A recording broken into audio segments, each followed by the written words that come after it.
So welcome, my name is David Bailey, I'm a life coach, and today I'm joined by Joy Menzies, who is a wellness consultant.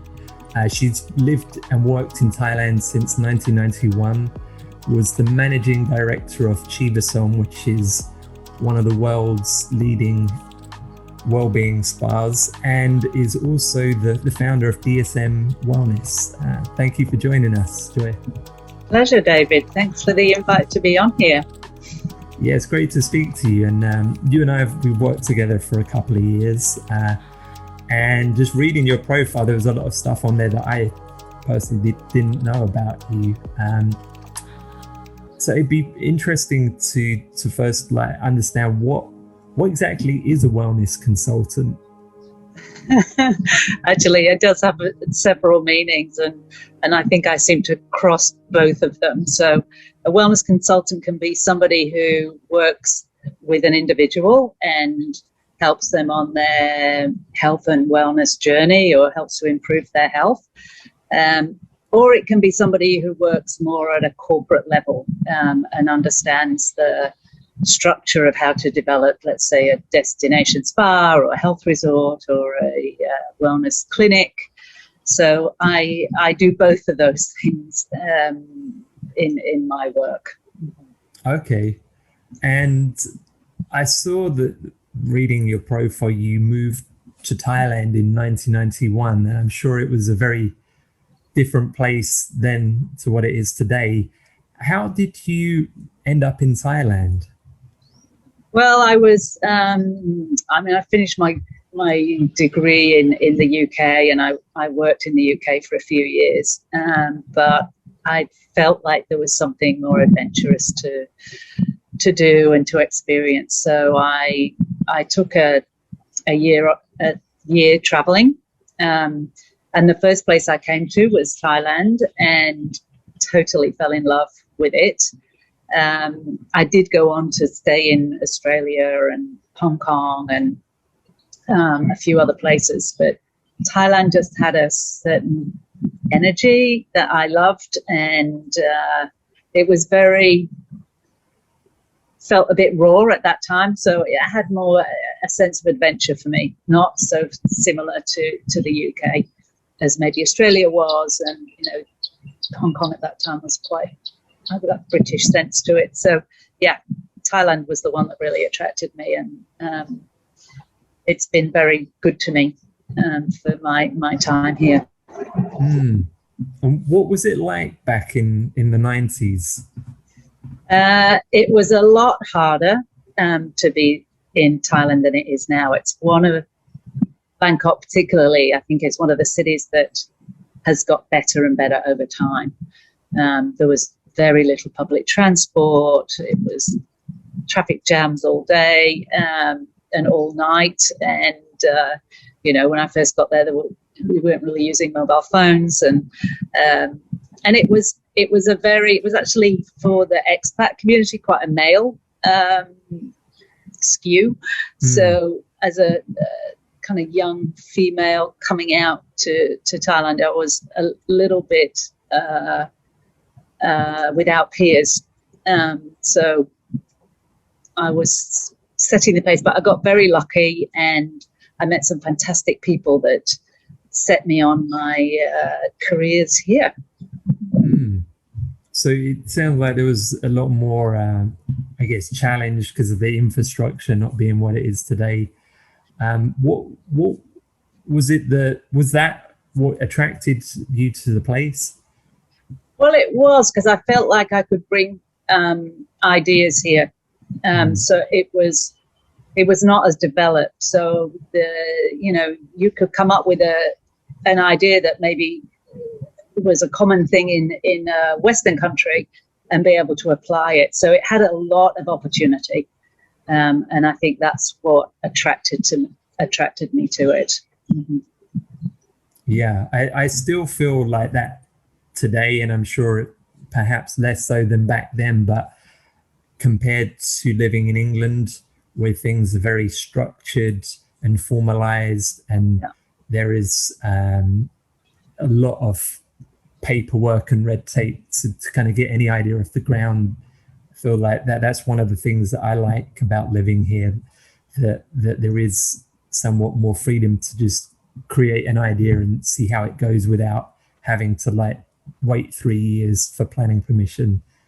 Yes, it absolutely is still like that. So it's still a place that you can come to and make a difference and get something started.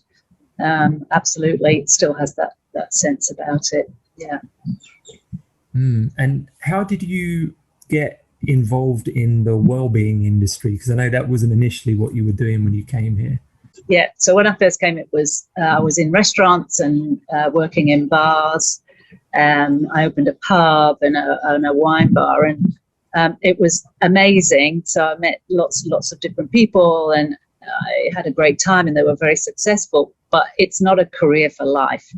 The late nights and the long hours.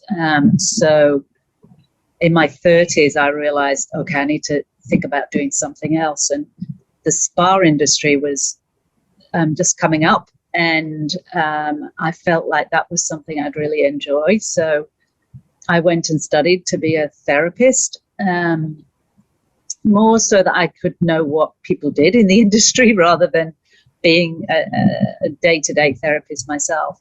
And I kind of got the bug for it. So after doing that course, I was lucky to meet the owner of Chiva-Som, and he took me on board, and I started there. What kind of therapy was it that you were doing? I was a spa therapist, so I learned body massage, facial treatments, anatomy and physiology, and I did some energy treatments like Reiki.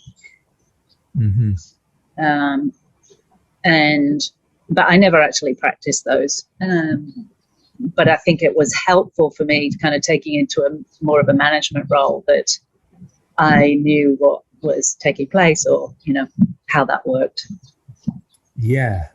And because I know like now Chiva-Som's very established, and if anybody's familiar with the industry, they will know who Chiva-Som are.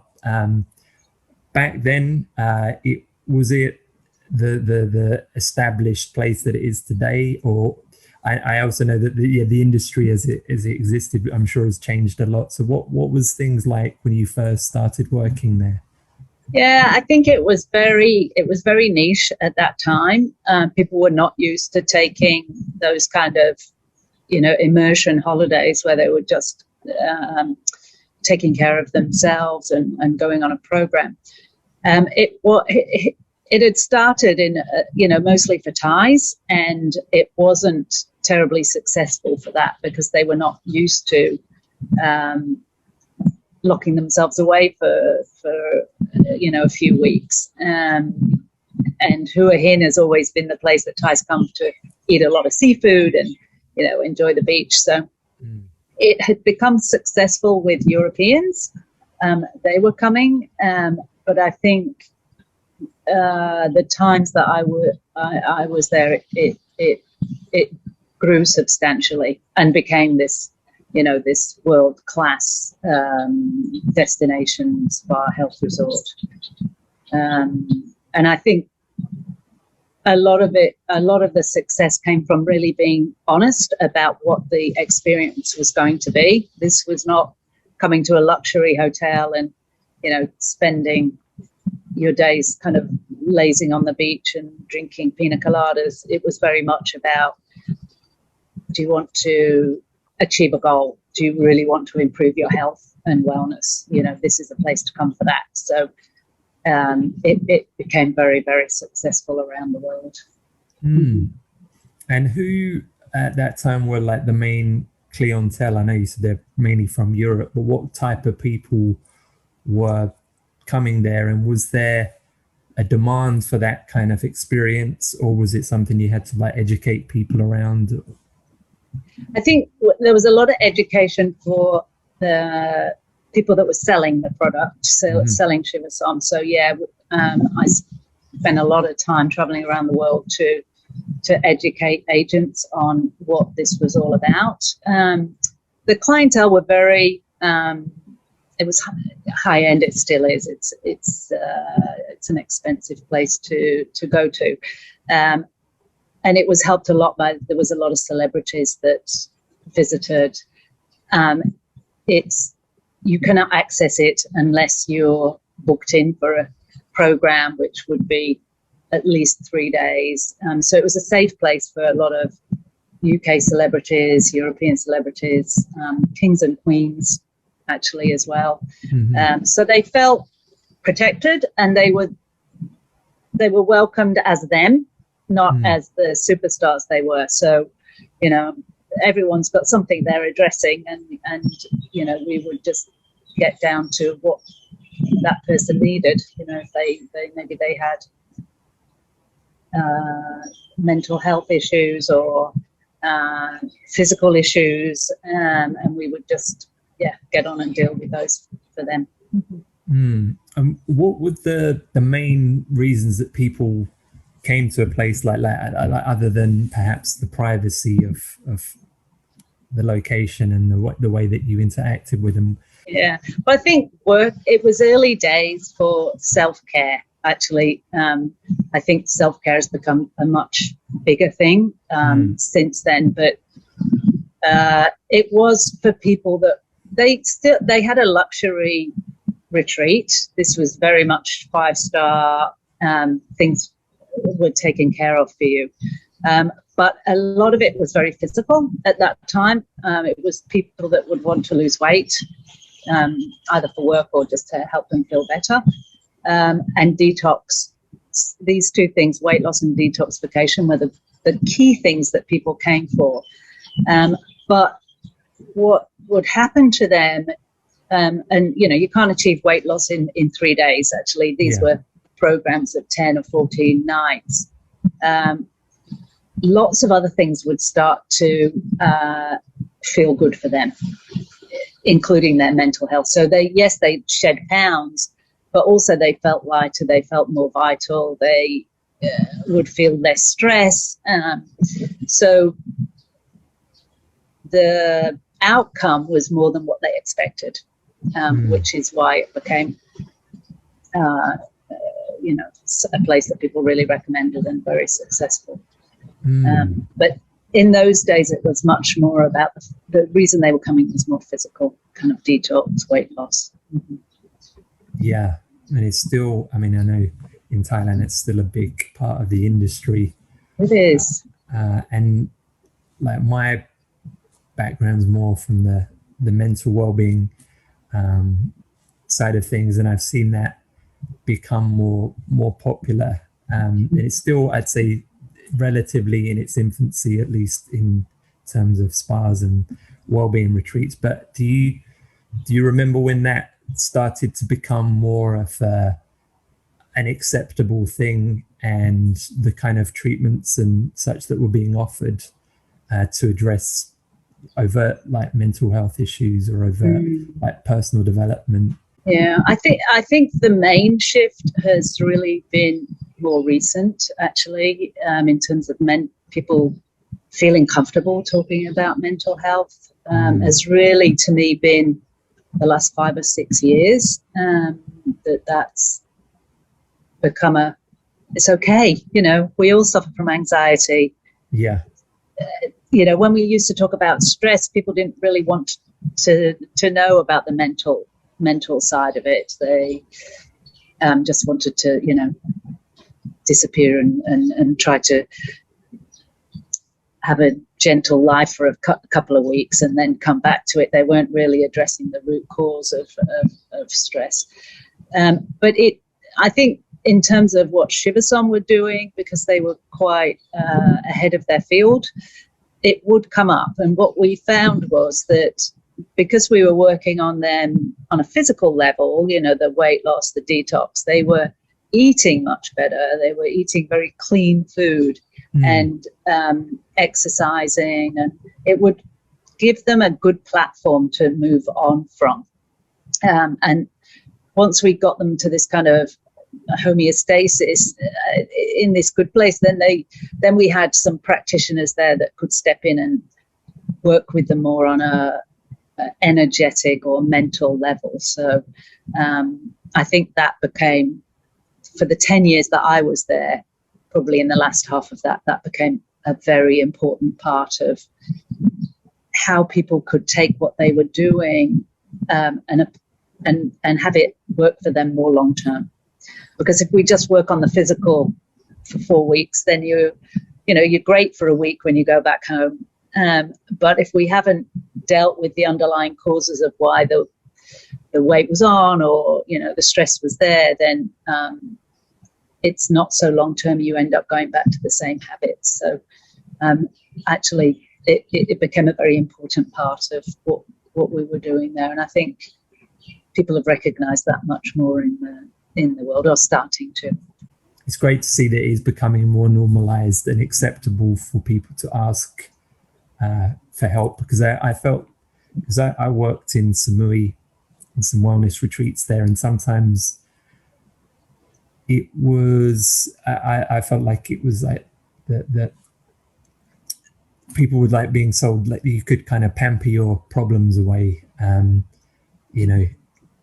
which for 2 weeks you probably can pamper them away, like, because you're on an island in a beautiful setting. But the lasting change is not going to really come unless you're willing to face the issues or the problems that you have in your day to day, and that of course can be quite confronting.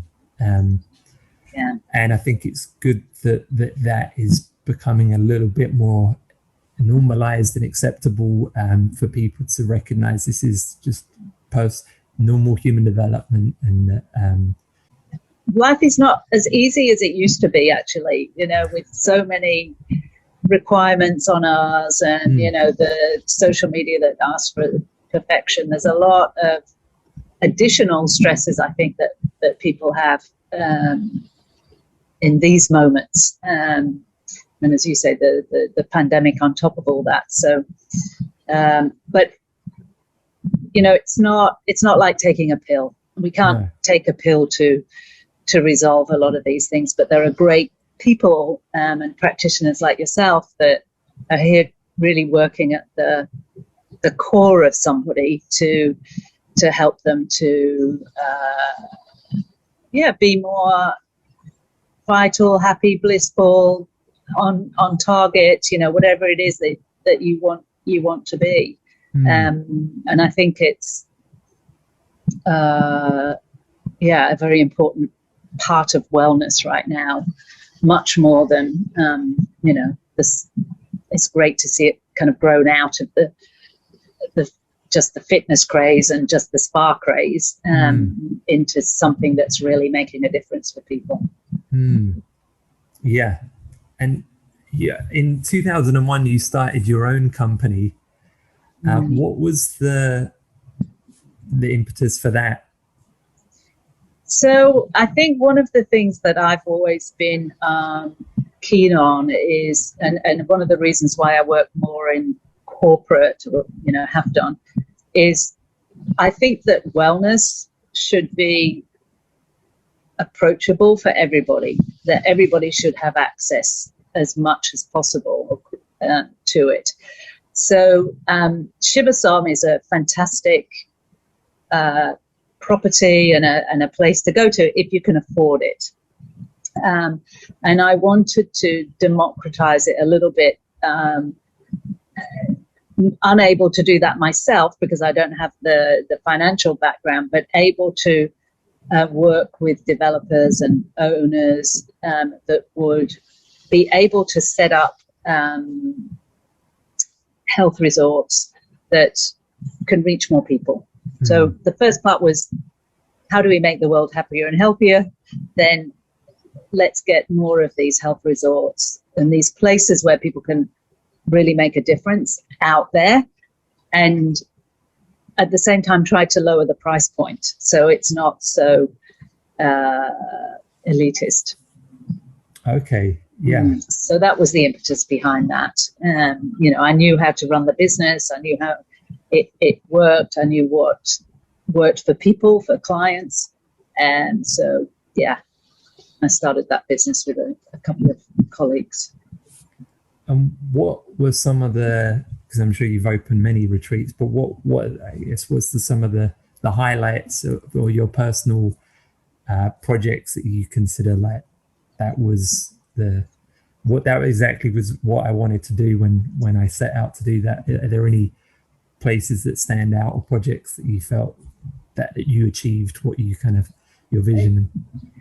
Yeah, well, actually, BodyConscious, which is in Bangkok, is probably everything came together for that particular clinic. And this is it's a standalone clinic in Bangkok, because over the years we realized that it's wonderful going to these retreats, and we did we set up a very spiritual retreat in Bali and a more fitness type retreat in India, and different things are around Asia. But what people actually need is the constant care, or the constant ability to go back and talk to your practitioner or work with another doctor, and BodyConscious kind of brought everything together in one smaller place, but gave people access to everything that they needed to change their lifestyle within their day-to-day life. So instead of just saying, okay, yeah, it's quite easy to feel better when you're on a tropical island and somebody serves you food every day, and it's almost impossible not to feel better.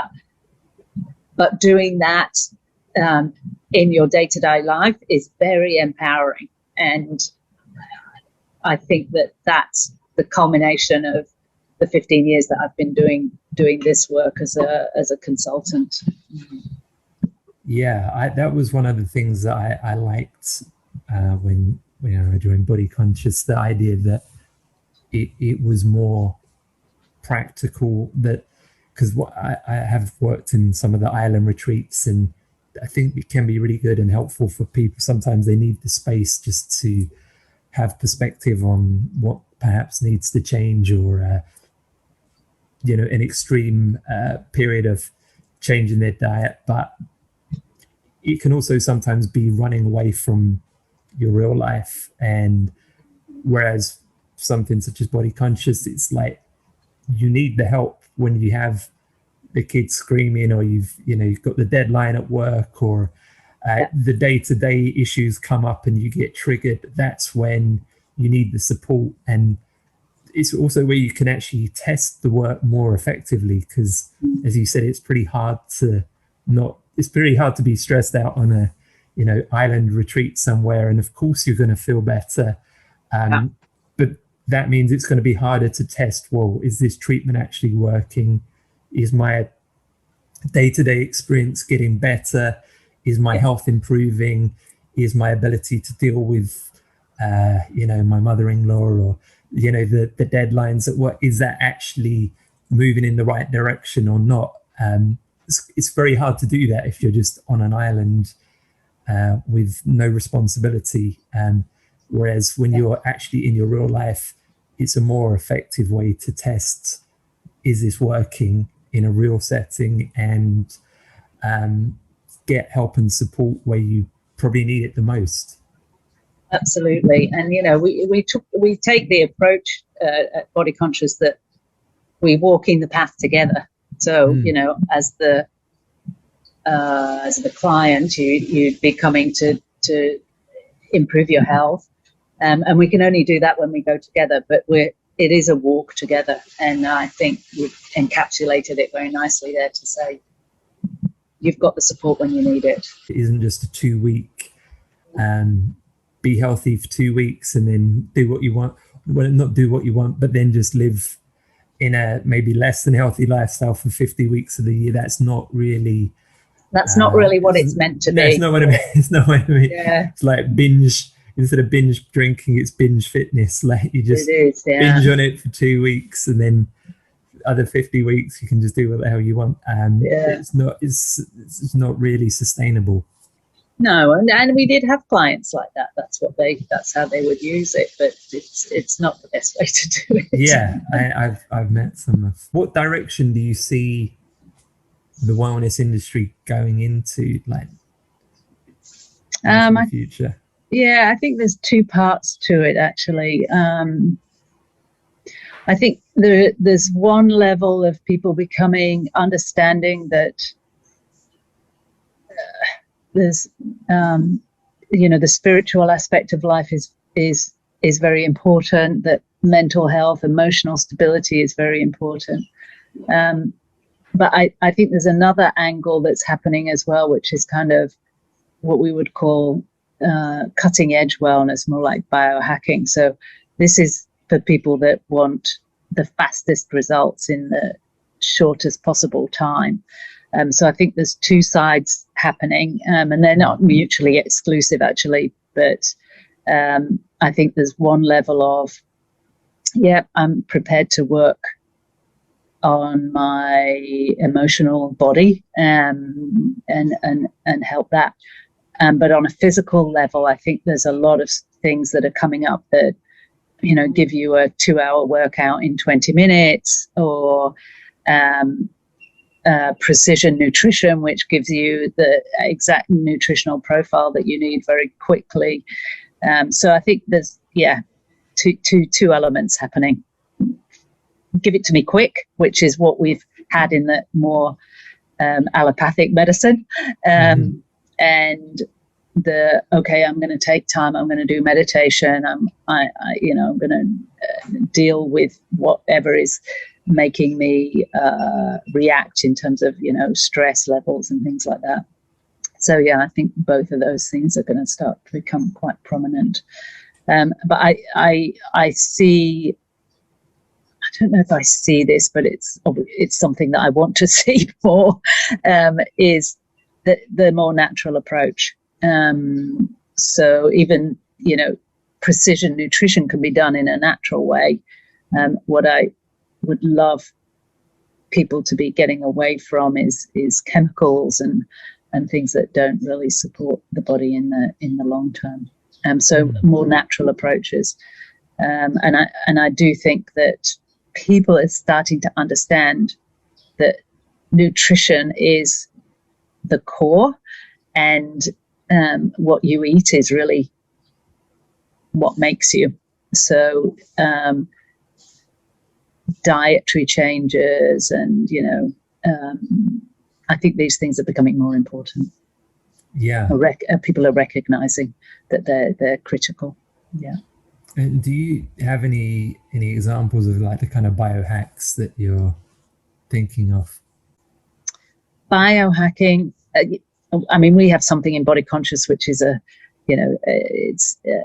it's called EMS. It's a way to exercise and get the most out of your muscles and your 20-minute workout. You just need a 20-minute workout instead of going to the gym for a long time. And there's a lot of equipment that's coming out that does that. There's things like cryotherapy, which has become very popular in terms of boosting the immune system and helping healing. So, dip yourself into minus 120 degrees and, you get a huge buzz and a huge lift from doing something like that. So there's, and I think a lot of the biohacking is very valuable. Trying these things is great. If it works for you, then, keep it up. If it doesn't, it's okay. There's probably something else there for you. But nutrition is the corner point of it. So, the biohacking movement is very much about eat for your health. Who'd have thought? And eating for your health is eating with pleasure as well. It's not deprivation. It should never be deprivation. It's being mindful about eating lots of colors, not eating processed foods, making sure that what you've got on the plate looks like what it did when it came out of the ground, or and so I love the movement because it's based on that. Mm. And focusing on what are nutrient dense foods that can really support you. So yeah, I like this movement. Yeah, same here. It's kind of interesting because in some ways it's almost like retro in that a lot of the ideas that it's based around like whole food, non-processed food. It's like probably people were eating more like that 80 years ago or 100 years ago. And in a quest to make everything easy and convenient, it's created a lot of the health issues that people are currently experiencing, both physically through the kind of food they're eating, and also I believe kind of mentally in the just drive to make everything quick and instant has had some amazing benefits, but also some drawbacks for people's mental health as well. And it's interesting that nutrition, the whole foods, eating more locally sourced foods. It's almost like that's probably what our great grandparents were doing. And it's like rediscovering that now. Yeah. And, I think this movement is also about, I don't think you get so many biohackers that are spending hours in the kitchen cooking. Although, I love the fact that over this pandemic period, we've all recognized that it's important to be social and be together, and, creating food for others is a blessing for both parties.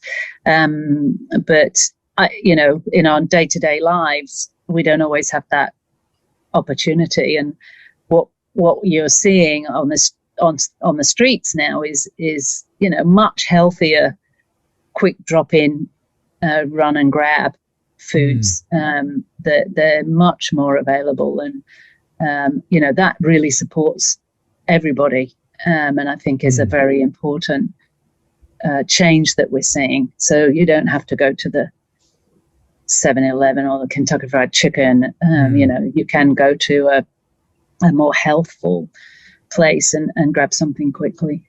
And so I know you're planning on taking a little break from Thailand and heading off to India, which I guess is more your spiritual journey.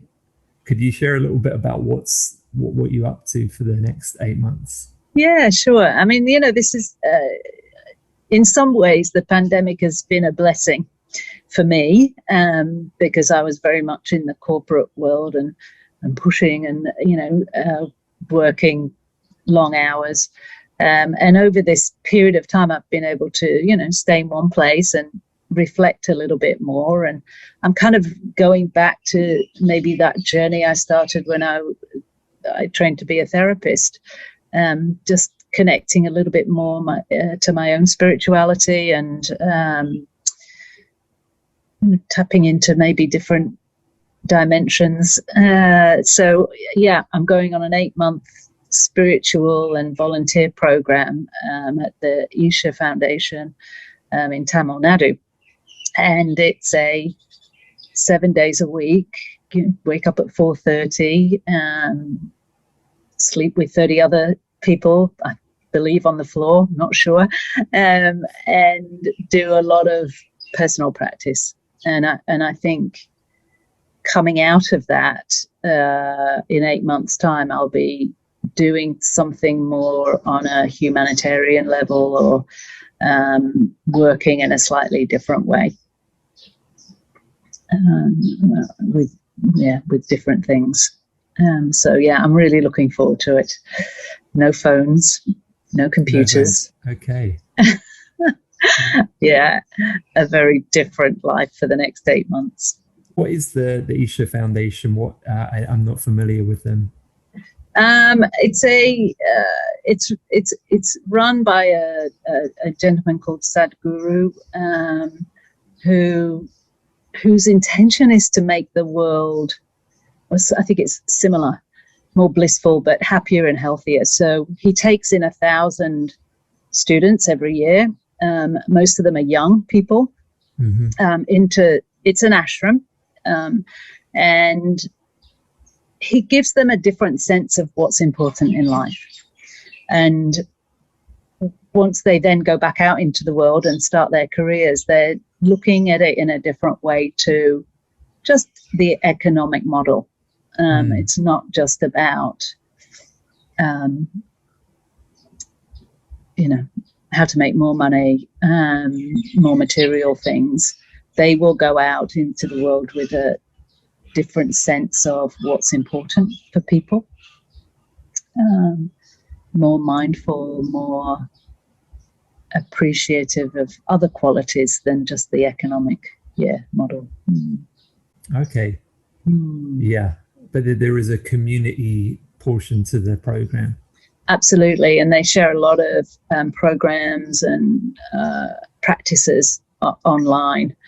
I think I'll leave the social media online to the younger ones, but and after 30 years, I don't think I want to touch my computer again. So, but as a foundation, it gifts a lot of things to people. Yeah, I'd love to talk to you when you get back and hear what changes you noticed in yourself and what the experience was like. I'm sure there'll be some. Yeah. So I'm blessed to be able to have this opportunity. Yeah. Well, thank you for speaking to us today, Joy. It's been great catching up and you too. Thank you, David. Actually, one question before we end. What from your experience having worked in wellbeing, what personal insight is the biggest one that you've had in terms of your own well-being or well-being as you've seen it develop in other people? The biggest change, and I actually saw this so often when I was at Chiva-Som, the biggest change for people is when they change their diet. If you eat well, nutritionally dense food, everything in your life will change. And I think I actually, even though I said that about choices, if you're a meat eater, then, it's not good for me to say, don't be a meat eater, because then you won't change anything. But if we encourage you to eat more fruit and vegetables, that's a step that you can take. But actually, I think if you become vegetarian, you are much more vital. So food for me is the cornerstone of health, and I've seen it so many times. And actually, when I first left Chiva-Som, I developed a franchise to serve healthy Thai food. Okay. And the idea was to bring it onto the high street. But at that time, which was like 2008, and it was a bit of a economic crash around the world, it was not as common as it is now to see healthy food options on the street. And, I'm really glad that's there now. But I did that because I realized it was the key for people to improve their health. And whatever else you do, this is my advice to people, is really look at what you're eating. And do it in a practical way. Take photos of your food for a week or 2 weeks and then put them together and look at that and say, how many colors are there? Or, how many processed foods are there? And it's very difficult to change your health or your wellness without that. And it's a bit unfortunate for people because we're very attached to what we eat and, what we have for breakfast. And so it's a harder thing, but I've seen that in the personal clients that I assist, that is the biggest factor. Yeah. And then somebody like yourself can come along and, either you can help with that because you change their mind about, I don't have to have Kentucky Fried Chicken every Friday night, or you can make a difference to that. So working with people like you that can help people and maybe reduce the intake or take longer about eating and chewing, and very important. As you said, it can be very difficult to change your diet if we have these emotional attachments to, or using them as almost self-medication. But I see it's like food is like medicine, or I'm saying a little bit dramatic, or poison, but it is like your fuel, literally. Absolutely. And for everybody, it's one step at a time. You don't have to do massive changes all in one go. It can, be done over a period of time. Okay. Well, thank you very much, David. It was nice to be on your podcast. Yeah. Thank you, Joy. And we'll speak to you when you get back from India. Super. Okay. Thank you for watching. Please subscribe. And if you enjoyed the video, hit the like button, hit the bell button to be updated on all the latest videos. You can check me out on Instagram at David Bailey Life Coach.